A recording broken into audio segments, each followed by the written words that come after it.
Hai, apa kabar teman-teman? Sekarang kita sampai pada bagian 11A. Kita akan membahas sedikit mengenai The Dead Sea Scroll atau penemuan di Laut Mati ya, beberapa kitab gulungan yang sekarang ini termasuk manuskrip tertua yang kita punya. Terjaganya keaslian Alkitab. Nah, saudara Muslim itu menuduh Alkitab telah diubah ataupun dipalsukan oleh orang Yahudi maupun orang Kristen ya, tanpa bisa membuktikan mana yang asli. Tapi syukurlah Tuhan mampu menjaga firman-Nya. Kemarin kita belajar teman-teman bahwa Alkitab itu tidak ditulis dalam rentang waktu yang sebentar. Kalau Quran dipercaya hanya 22 tahun, 2 bulan, 2 hari ya. Tapi Alkitab tidaklah demikian. Kemarin kita belajar berapa lama? 1500 tahun. Jadi ketika zaman Musa, itu mereka hanya punya kitab Ayub dan kitab Taurat Musa. Kemudian ketika zaman Yosua, Yosua itu mengedit 7 pasal daripada kitab Taurat di Ulangan ya. Jadi 7 pasal terakhir karena Musa sudah mati, Yosua menambahkan catatan-catatan di situ. Demikian juga ketika Yosua mati, maka Nabi Samuel itu menambahkan catatan-catatan di kitab Taurat maupun di kitab Yosua. Jadi konsep bahwa kitab ini diturunkan kata per kata atau didiktekan itu tidaklah ada di dalam konsep Yahudi maupun Kristen. Ya. Kemudian kemarin kita belajar juga bahwa Alkitab ini disalin terus-menerus selama kurang lebih berapa? 3000 tahun.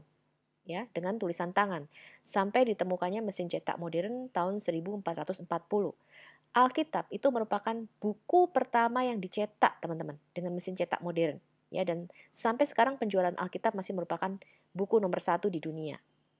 Nah, ketika kita melihat sejarah ini, teman-teman, maka klaim Quran mengenai kitab Taurat diturunkan, ya, Injil diturunkan, Zabur diturunkan, itu tidaklah ada ya di dalam sejarah. Ya, jadi tidak ada hubungannya sama sekali dengan sejarah. Sedangkan Alkitab itu berkolerasi dengan sejarah, dengan perkembangan bahasa maupun tulisan. Ya. Nah, nanti kita lihat teman-teman, bagaimana Alkitab kita ini tersusun dan dibentuk sehingga sampai pada kitab kita yang sekarang ini. Sekitar April tahun 47, seorang anak gembala suku Beduin itu bernama Muhammad Edip atau Muhammad Ajib itu menemukan 7 naskah kuno berupa perkamen di Qumran, ya di gua dekat Laut Mati. Yang dia temukan itu adalah 2 gulungan kitab Nabi Yesaya dan 5 kitab Habakuk. Kemudian hal ini memicu eskavasi besar-besaran terhadap daerah di sekitar Laut Mati tersebut, ya. Penemuan gulungan kitab Laut Mati yang kita sebut dengan The Dead Sea Scroll itu merupakan penemuan terbesar abad ini, teman-teman. Seluruh kitab-kitab yang ada di sana itu ditulis sekitar tahun 250 sebelum Masehi sampai tahun 68 Masehi. Kalau kemarin kita belajar bahwa Alkitab Perjanjian Lama kita itu didasarkan pada Kodeks Leningrad, ya. Kodeks itu adalah buku yang sudah berjilid, ya. Jadi dari Kejadian sampai Maleaki, ya, itu namanya kodeks dalam satu buku. Alkitab kita itu didasarkan pada Kodeks Leningrad yang kemarin sekitar tahun berapa? 1009 Masehi, ya. Jadi sekitar 1000 tahun yang lalu. Nah, sekarang dengan penemuan di Dead Sea Scroll ini ditemukan 1250 tahun lebih tua daripada Kodeks Leningrad. Nah, sampai sekarang sudah ditemukan kurang lebih 1050 gulungan ya, manuskrip Alkitab. 300 diantaranya adalah semua Alkitab Perjanjian Lama kecuali kitab Ester. Satu kitab yang komplit ditemukan itu adalah gulungan kitab Nabi Yesaya. Ada beberapa salinan kitab Nabi Yesaya ya. Kemudian contohnya ini, ketika Yesaya pasal 53 itu dibandingkan dengan Kodeks Leningrad, 95% itu sama. 4% itu ada variasi ejaan, 1% yang berbeda. Nah, dari 680 huruf di Yesaya 53 itu hanya 17 huruf yang berbeda. Dari 17 huruf ini, 10 diantaranya adalah variasi ejaan, 4 adalah perbedaan gaya tulisan, dan 3 huruf yang berbeda, yaitu kata or atau terang hidup, teman-teman.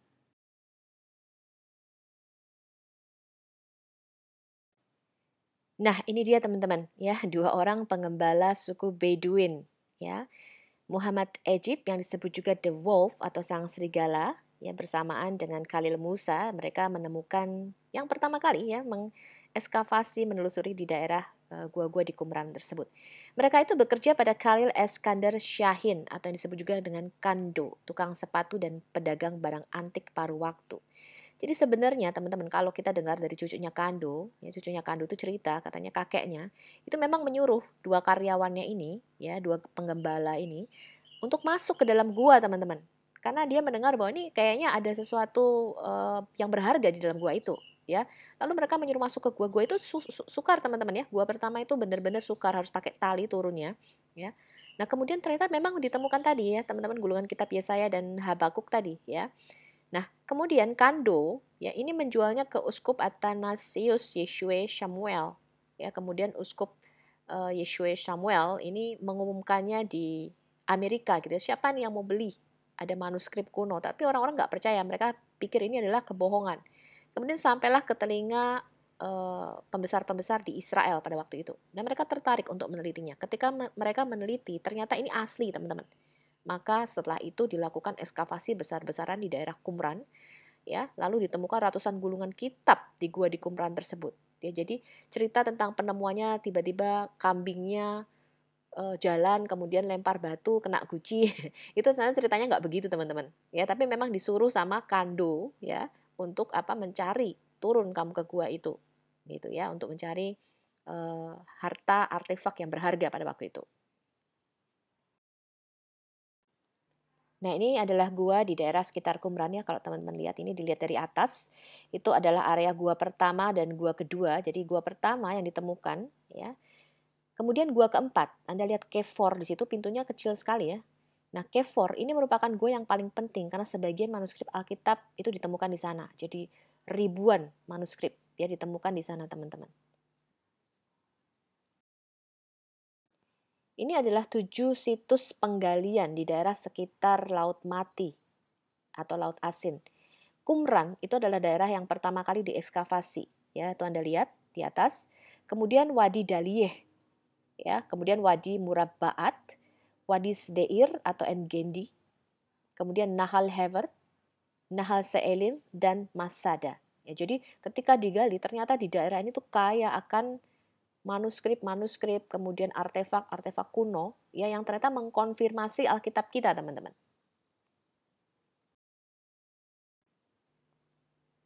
Gulungan naskah Laut Mati itu adalah naskah perjanjian lama dalam bahasa Yunani dan Ibrani dan sedikit Aramaik. Jadi yang ditemukan di daerah Laut Mati itu ada yang berbahasa Yunani, Ibrani, dan ada sedikit bahasa Aramaiknya ya. Perjanjian lama, teman-teman. Ya, hampir semuanya perjanjian lama. Yang berasal dari 7 situs di pantai barat Laut Asin. Ya, tadi ada di Qumran, Wadi Murabaat, ya, Wadi Daliyeh, Wadi Sedeir, Nahal Hever, Nahal Seelim, dan Masada. Naskah Alkitab dari zaman Kristus ini, teman-teman, telah memverifikasi teks perjanjian lama yang kita miliki saat ini tidak berubah dalam 2000 tahun. Ya, baik naskah Ibrani maupun Yunani, Tanak, ya, perjanjian lama telah ditemukan dan saat ini berada di museum. Sumber kuno lain yang penting dari teks-teks Alkitab itu adalah manuskrip papirus kecil dan manuskrip mezuzah yang dianggap sebagai bagian yang penting. Mezuzah itu semacam ayat-ayat Alkitab itu dikasih di logam kecil gitu ya, teman-teman, ditempelkan di pintu ya. Qumran, Wadi Murabaat itu merupakan gua pengungsi pemberontakan pada waktu zaman Simon Bar Kokhba ya, tahun 132-135 Masehi, yang kemarin waktu itu kita belajar Simon Bar Kokhba atau Simon sang anak bintang ini dianggap sebagai Mesias oleh orang-orang Yahudi. Lalu oleh orang-orang Yahudi Mesianik yang waktu itu sudah percaya Yesus, mereka menolak gitu ya. Mereka nggak mau Simon Bar Kokhba ini menjadi Mesias gitu ya. Karena menurut mereka Mesiasnya adalah Yesus, sehingga terjadi perpisahan antara Yahudi Mesianik pada waktu itu yang masih beribadah di sinagog dengan kekristenan. Mereka nggak boleh lagi tuh masuk ke bait suci, orang-orang Kristen ya. Nah, Wadi Sedeir itu merupakan gua Daud di En-Gedi. Ya, Daud pernah ke sana, teman-teman. Nahal Hever ini juga merupakan gua pengungsi pemberontakan Bar Kokhba. Nahal Seelim dan Masada itu semacam sinagog ya. Kemudian dijadikan benteng pemberontakan orang Yahudi melawan Romawi pada waktu itu. Nah, ini semua terjadi pada perang Yahudi pertama tahun 66 sampai 74 Masehi kalau kita lihat sejarah ya. Wadi Daliyeh itu dianggap sebagai gua gulungan Laut Mati juga ya, tetapi kita belum menemukan manuskrip Alkitab di sana, teman-teman ya.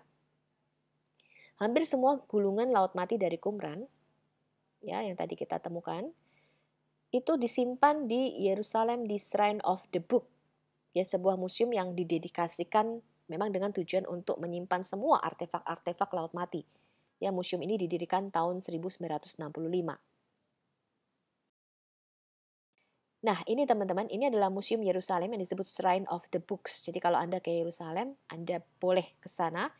Yang ada di lingkaran itu, yang Anda lihat itu, yang lagi dilihat sama orang, itu adalah gulungan kitab Nabi Yesaya atau yang disebut dengan The Great Isaiah Scroll. Gulungan naskah kitab Keluaran, Imamat, Bilangan, Ulangan ya dalam bahasa Yunani itu juga ditemukan, teman-teman. Ya, bukan hanya dalam bahasa Ibrani saja, ya, di antara The Dead Sea Scroll. Ini sebuah bukti ya, teman-teman, bahwa bahasa Yunani itu sudah tersebar ya di seluruh tanah Israel pada waktu itu. Ya, jadi sejak sekitar tahun 300-an sebelum Masehi, itu kan bangsa Israel itu sudah dijajah ya, teman-teman ya. Kemudian dipaksakan yang namanya budaya Helenisme atau Yunani. Jadi mereka harus memakai bahasa Yunani sehingga dari orang-orang awam itu hampir tidak bisa lagi berbahasa Ibrani, mereka bisanya bahasa Yunani. Makanya Alkitab Perjanjian Baru kita juga ditulisnya dalam bahasa Yunani, ya. Ini dapat dari mana, teman-teman? Anda bisa baca ya, Alkitab di Qumran, itu sumbernya Alexandria dan Efesus ya, dari Dade Silva Aslan Theological Journal volume 36 halaman 29 tahun 2004. Kemudian terjemahan Alkitab berbahasa Yunani Septuaginta LXX ya, atau Septuaginta 70 itu juga digunakan oleh orang-orang Yahudi di Palestina. Gulungan yang ditemukan di Qumran itu adalah bukti dari kesimpulan ini. Mereka tampaknya telah membaca kitab Septuaginta ini ya dalam terang teks Ibrani, kemudian merevisinya untuk penyesuaian. Bukti ini diambil dari leksikon Yunani Inggris Septuaginta, Jelas A.A. Yickel, K. Houspy, pendahuluan tahun 2003. Ya, kemudian penemuan awal di Qumran itu yang ditemukan adalah sekitar 27 fragmen itu dari gua keempat dan 2 fragmen dari gua ke-8. Kemudian penemuan di Wadi Murabbaat itu ditemukan 2 fragmen dan di Nahal Seelim ditemukan lagi 2 fragmen. Penemuan penting lain itu ada di Nahal Seelim, masih di daerah sekitar Laut Mati ya, teman-teman. Ditemukan yang namanya Tefilin dan Mesusa. Apa itu Tefilin dan Mesusa? Kita lihat dulu syahadat orang Israel yang ada di Ulangan 6 ayat 6 sampai 9. Dengarlah hai Israel, Tuhan Allah kita, Tuhan itu Esa. Kasihilah Tuhan Allahmu dengan segenap hatimu dan dengan segenap jiwamu dan dengan segenap kekuatanmu. Ya. Nah, hal ini dinamakan syahadatnya orang Israel yang kemarin kita belajar diperdengarkan berapa? 3 kali sehari, ya. Shema Israel, Yahweh Elohinu, Yahweh Echad, ya. Tuhan Allah kita, Tuhan itu Echad, Esa, ya. Nah, kemudian Musa menulis demikian, apa yang kuperintahkan kepadamu pada hari ini, itu haruslah engkau perhatikan. Haruslah engkau mengajarkannya berulang-ulang kepada anak-anakmu dan membicarakannya apabila engkau duduk di rumahmu, apabila engkau sedang dalam perjalanan, apabila engkau berbaring, dan apabila engkau bangun.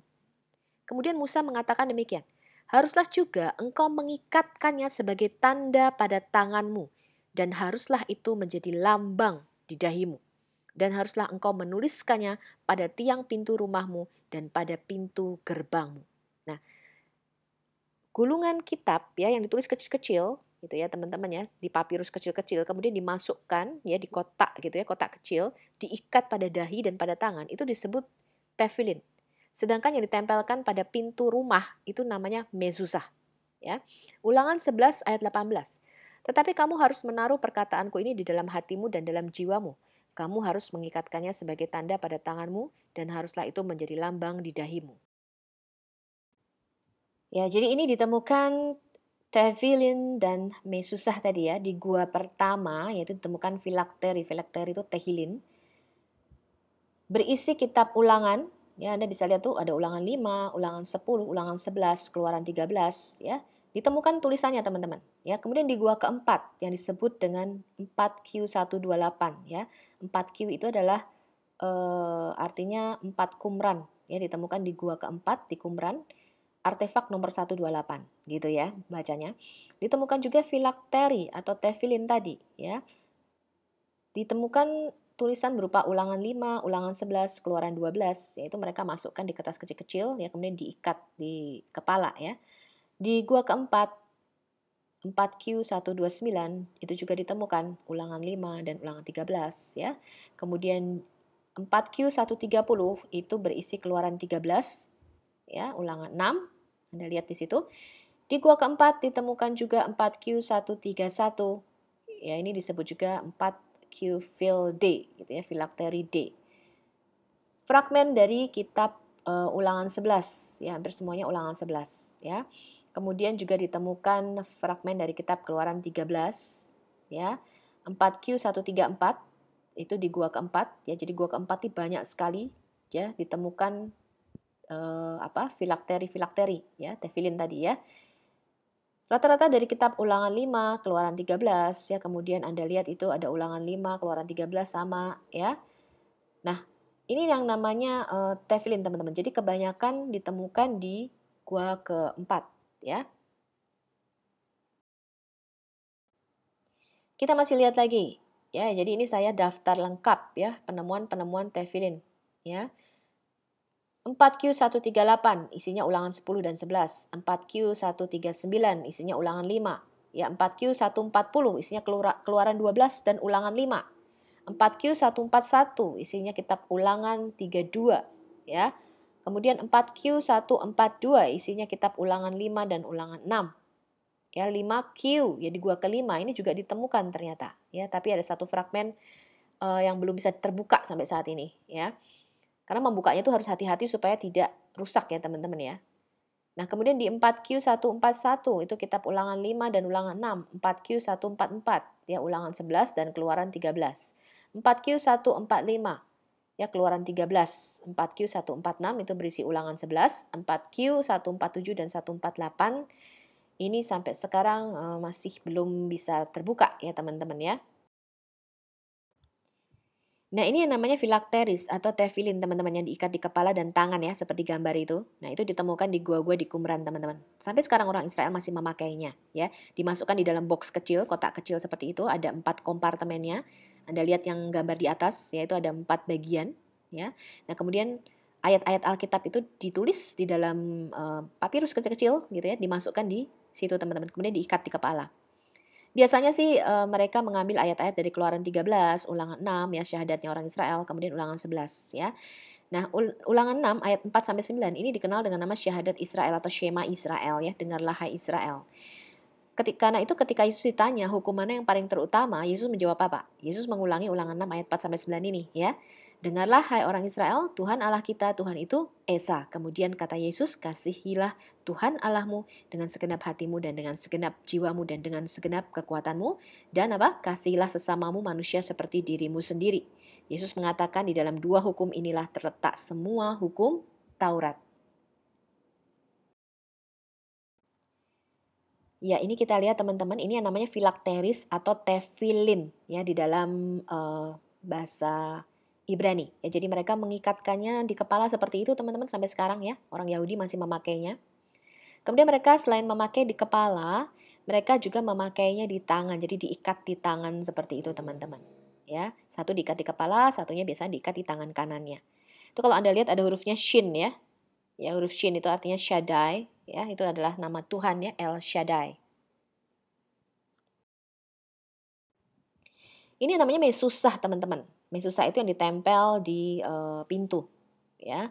Nah itu kalau Anda lihat mereka kebanyakan mengutip kitab Ulangan ya, berkat-berkat ya, berkat-berkat dari Tuhan ya, supaya rumahnya diberkati gitu ya, panjang umurnya dan sebagainya. Nah ayat-ayat Alkitab itu mereka tulis, kemudian mereka masukkan di logam kecil begitu ya. Kemudian mereka tempelkan di pintu-pintu gerbang. Ini disebut mezuzah namanya. Ya, mereka bisa mengutip dari Ulangan 10 ayat 12 ya atau Ulangan 11 ayat 21 ya.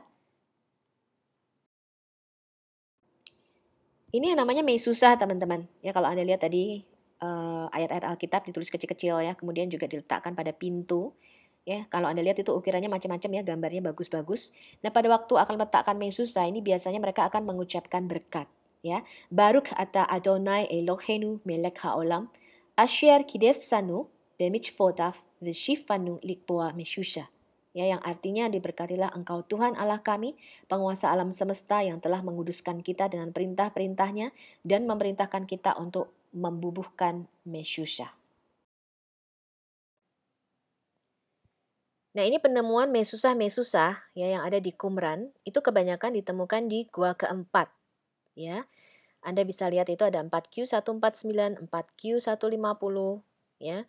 4Q 151, 152, 53, 154, 155 ya. Rata-rata berisi Keluaran 20 dari Ulangan 6, syahadatnya orang Israel. Kemudian ada Ulangan 5, ada Ulangan 6 lagi, ya, Ulangan 11, kemudian kitab Keluaran 13, ya, itu banyak ditemukan. Ya, itu yang mereka tulis ya teman-teman, mezuzah-mezuzah yang ditemukan di Qumran. Sekarang kita lihat dulu penemuan yang ada di Qumran.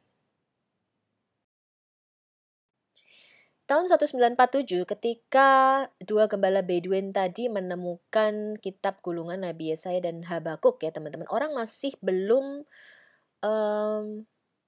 memperhatikan ya karena mereka masih berpikir ini hanya palsu ya bukan kitab yang asli sampai kemudian dijual di Amerika, dimasukkan di dalam iklan tapi orang-orang juga masih memikirkan ini tidak mungkin asli gitu ya. Pasti palsu nih.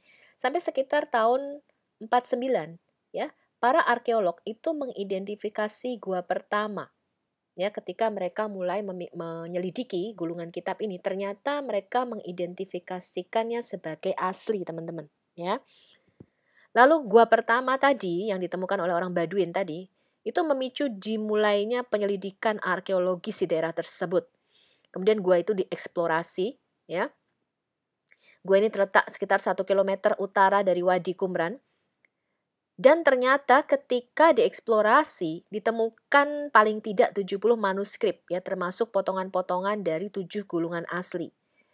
Nah, ditemukannya gua asal dari gulungan yang dibeli pertama kali tadi ya, menetapkan artefak arkeologi di Qumran.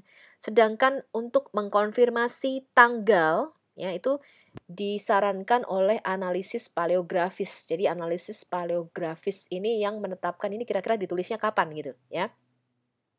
Kemudian pada saat yang sama, orang-orang Baduin ini mulai mencari terus teman-teman. Karena terbukti ya, penemuan tadi itu menjadi sumber pendapatan yang menggiurkan. Jadi ketika dijual di Israel, orang Israel waktu itu dibeli oleh pemerintah Israel sekitar hampir 3 miliar ya kalau dihitung dengan uang sekarang.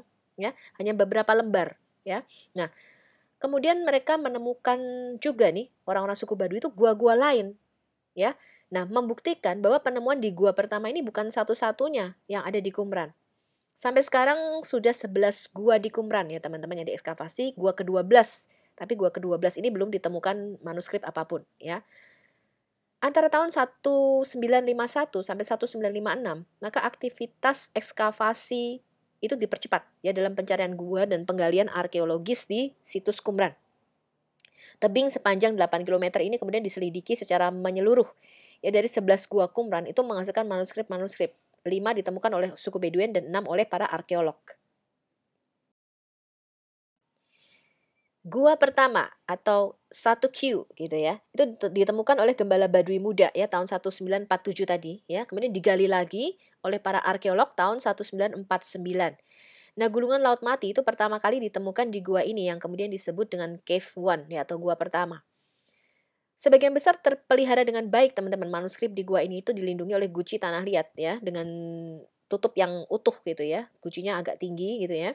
Nah, penemuan 7 gulungan ini merevolusi studi tentang Alkitab Ibrani dan asal-usul kekristenan Yudeo.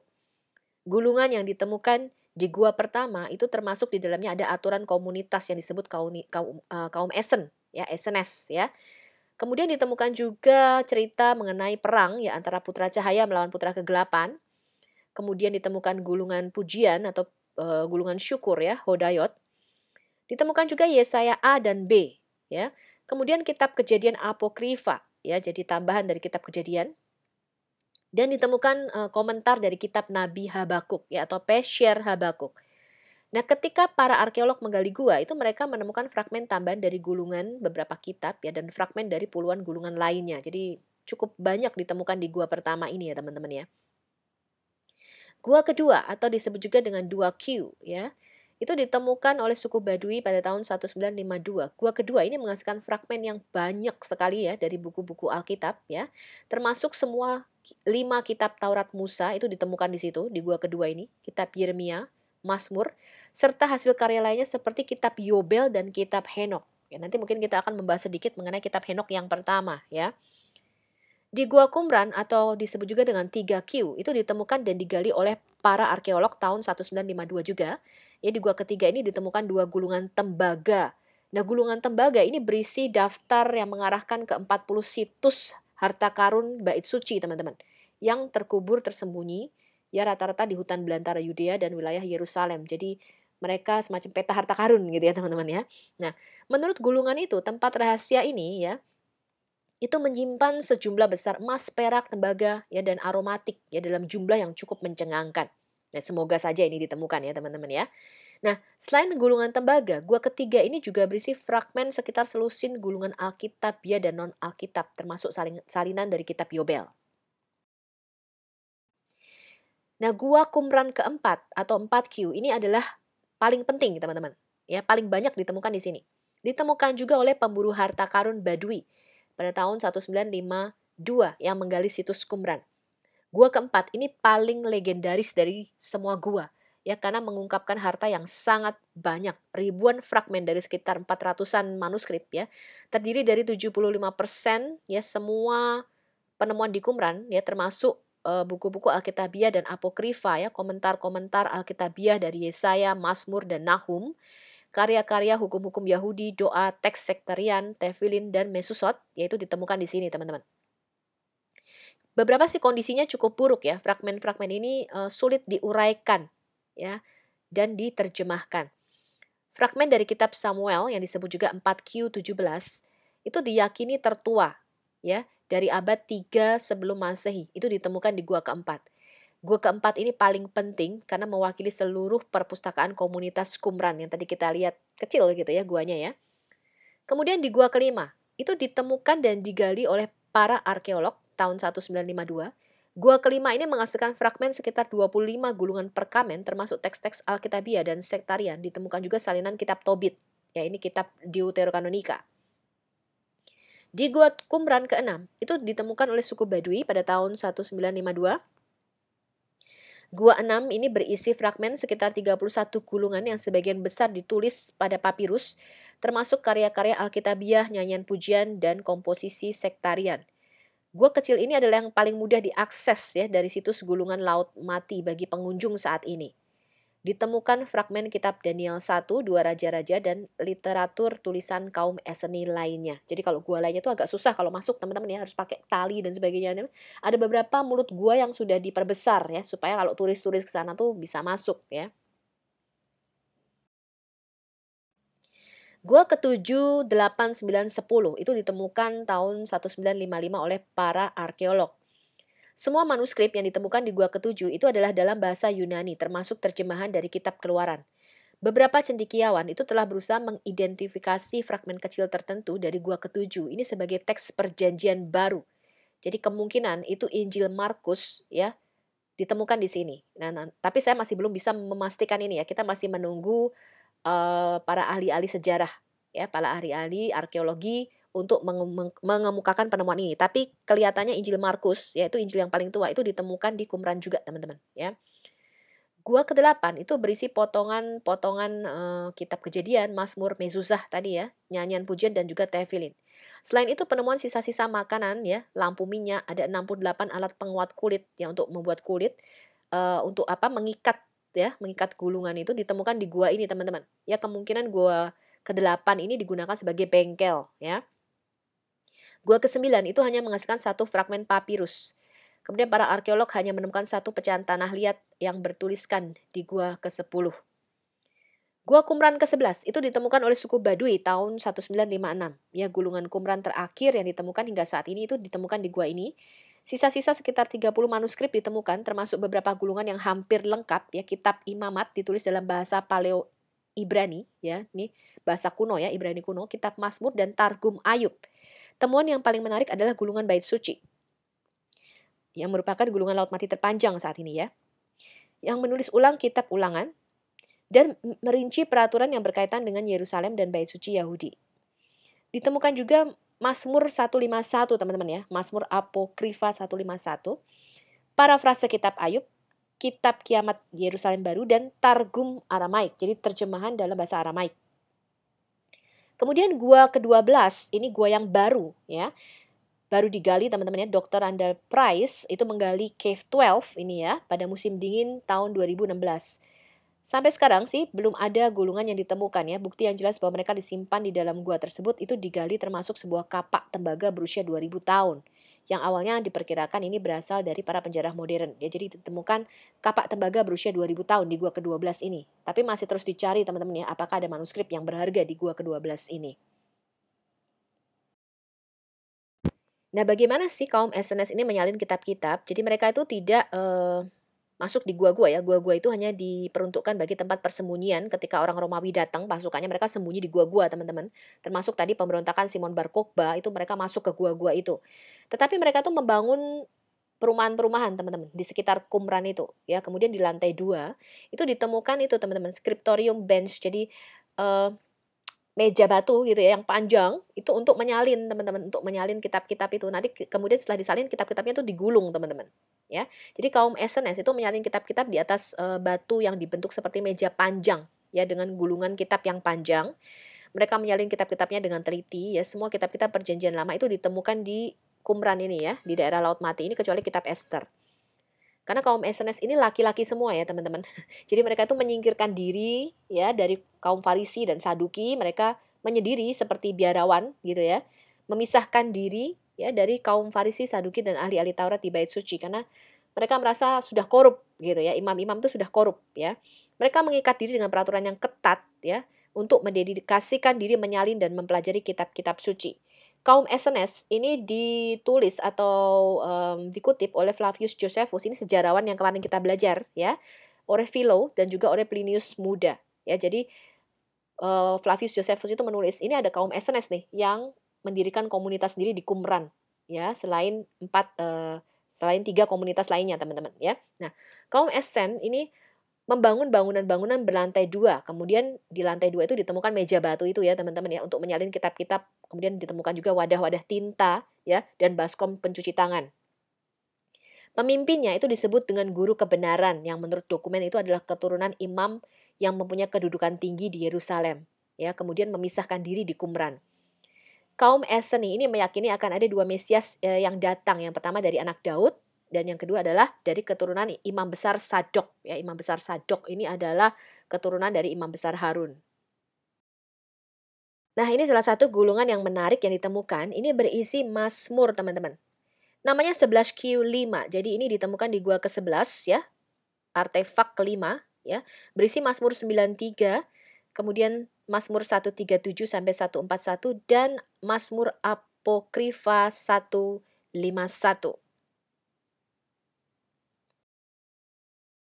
Kalau di Alkitab kita itu kan Mazmur 151 nggak ada ya teman-teman ya. Ya, tapi di Septuaginta tuh ada teman-teman walaupun nggak komplit ya. Mazmurnya cuma 150 ya kalau di kita ya.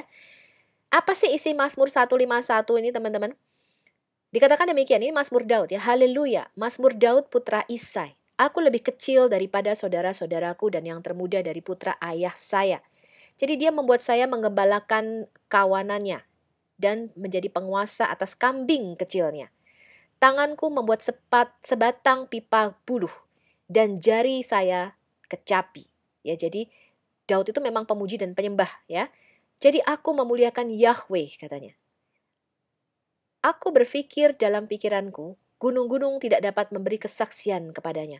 Bukit juga tidak bisa memproklamirkan. Angkatlah kata-kataku, hai kamu pohon, dan komposisi Mazmur saya, hai domba. Untuk siapa yang dapat mengumumkan dan siapa yang dapat menyatakan, ya, dan siapa yang bisa menceritakan kembali perbuatan saya. Tuhan segala sesuatu telah melihat. Tuhan segala sesuatu telah mendengar dan ia memperhatikan. Ia mengutus nabinya untuk mengurapi aku, Samuel, untuk membangkitkanku. Ya, jadi Samuel memang diutus kepada Daud ya. Saudara-saudaraku pergi menemuinya, sosok tampan dalam penampilan. Meskipun tinggi badan mereka dan ganteng karena rambut mereka, Yahweh Elohim tidak memilih mereka. Tetapi dia mengirim dan menjemputku dari belakang kawanan itu dan mengurapi aku dengan minyak suci. Dan dia menjadikanku pangeran rakyatnya dan penguasa atas anak-anak perjanjiannya.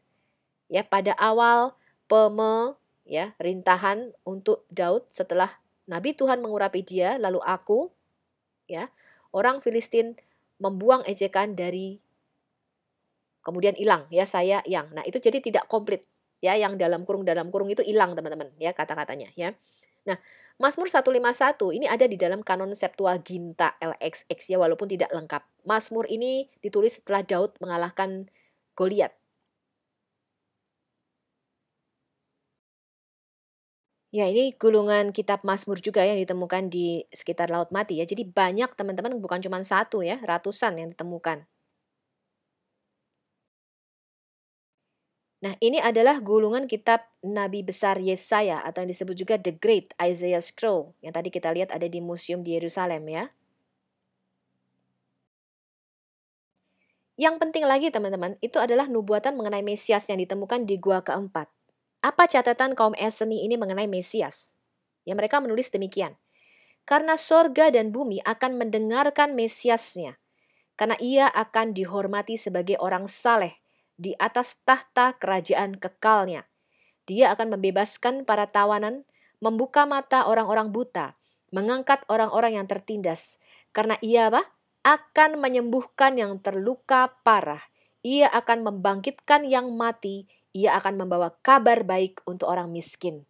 Ya, jadi nubuatan ini kaum Essenes menulis tafsirannya sesuai dengan nubuatan yang ada di kitab Nabi Yesaya.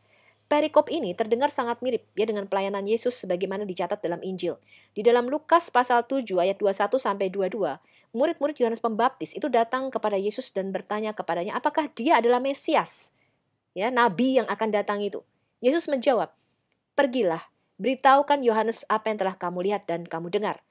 Orang buta menerima penglihatan mereka, orang lumpuh dibersihkan, orang tuli mendengar, orang mati dibangkitkan, orang miskin mendapat kabar baik yang dibawakan kepada mereka." Apakah ini seperti terlihat nubuatan Nabi Muhammad, teman-teman? Ada nggak orang buta yang disembuhkan? Ya, malah di Quran dikatakan ketika ada orang buta dan miskin datang, Muhammad memalingkan wajahnya dan bermuka masam. Yaitu dicatat di dalam Quran. Nanti ketika kita bahas Quran, kita akan membahasnya, teman-teman. Ini adalah 1 Samuel 11 ayat 1 sampai 2. Ya, setidaknya 7 salinan kitab Samuel itu ditemukan di antara gulungan Laut Mati. Salah satunya yang dikenal itu adalah 4Q Samuel ya. Jadi di gua keempat di Qumran itu ditemukan kitab salinan Nabi Samuel ini ya. Ini kebetulan merupakan manuskrip tertua ya dari buku yang ada. Bertanggal sekitar 50 sampai 25 sebelum Masehi. Dalam versi teks ini itu kita menemukan paragraf lengkap yang terselip di antara akhir bab 10 dan awal bab 11. Nah, terjemahan dari Gulungan Laut Mati ini berbunyi sebagai berikut. Raja Nahash dari Amonit menindas orang Gad dan orang Ruben dengan kejam. Dia mengeluarkan mata dari mereka semua dan membawa ketakutan dan kegentaran pada Israel. Tidak seorang pun dari orang Israel di wilayah itu, di seberang sungai Yordan, yang ada mata kanannya. Nahas, raja orang Amon, yang tidak ditarik keluar. Ya, kecuali 7.000 orang yang melarikan diri dari Amon dan pergi ke Besh Gilead. Nah, kalau Alkitab terjemahan kita, dikatakan apa teman-teman? Maka Nahash, orang Amon itu bergerak maju dan berkemah mengepung Yabes Gilead. Lalu berkatalah semua orang Yabes itu kepada Nahas, "Adakanlah perjanjian dengan kami, maka kami akan takluk kepadamu." Tapi Nahas, orang Amon itu berkata kepada mereka, "Dengan syarat inilah aku akan mengadakan perjanjian dengan kamu, bahwa tiap mata kananmu akan kucungkil, dengan demikian aku mendatangkan malu kepada segenap orang Israel." Ya, jadi penemuan-penemuan di Laut Mati itu justru mengkonfirmasi kebenaran daripada Alkitab yang kita pegang sekarang ini. Contoh lainnya apa teman-teman? Ini ada dispute antara orang Yahudi dan orang Kristen. Ya, jadi kitab Masoretic Text ya itu diterjemahkan sebagai Mazmur 22 ayat 16. Itu kan mereka menusuk tangan dan kakiku. Tetapi Masoretic Text itu ada sedikit beda huruf ya, itu sudah jadi beda arti teman-teman. Mereka seperti singa yang ada di tangan dan kakiku. Ya, jadi bukan menusuk tapi like a lion gitu ya. Tetapi Septuaginta LXX itu menulisnya mereka menusuk tangan dan kakiku. Nah, penemuan The Dead Sea Scroll itu membenarkan bacaan Septuaginta LXX teman-teman. Ya, jadi bukan singa ya, yang mengerumuni tangan dan kakiku, tetapi apa? Mereka menusuk tangan dan kakiku. Ya, jadi terjemahan Masoretic Text Mazmur 22 ayat 16, ya itu huruf vokalnya sama. Hurufnya sama, hanya beda vokal saja. Ya, kemudian Masoretic Text itu menerjemahkan mereka sebagai mengepung aku seperti singa di tangan dan kakiku. Ya, yang benar adalah terjemahan Septuaginta. Karena itu penemuan The Dead Sea Scroll ini menguatkan gitu ya teman-teman ya. Kemarin nubuatan mengenai penyalipan. Karena orang Yahudi mengatakan, oh ini bukan disalib, bukan ditusuk katanya. Ini singa katanya. Ya. Nah, terima kasih teman-teman. Tadi kita sudah sampai pada bagian 11A ya mengenai The Dead Sea Scroll. Kita akan melanjutkan pembelajaran kita pada 11B. Ya silahkan download dan sharingkan video ini bagi semua teman-teman di seluruh Indonesia. Ayat hafalan kita kali ini dari Yohanes 6 ayat 63. Kata Yesus, firman yang kukatakan kepadamu adalah roh dan kehidupan. Mari kita bawa kabar baik Injil ini ke seluruh pelosok Indonesia. Indonesia pasti akan diselamatkan dan Tuhan akan mencurahkan Roh Kudus-Nya atas bangsa ini. Amin. Sampai jumpa lagi.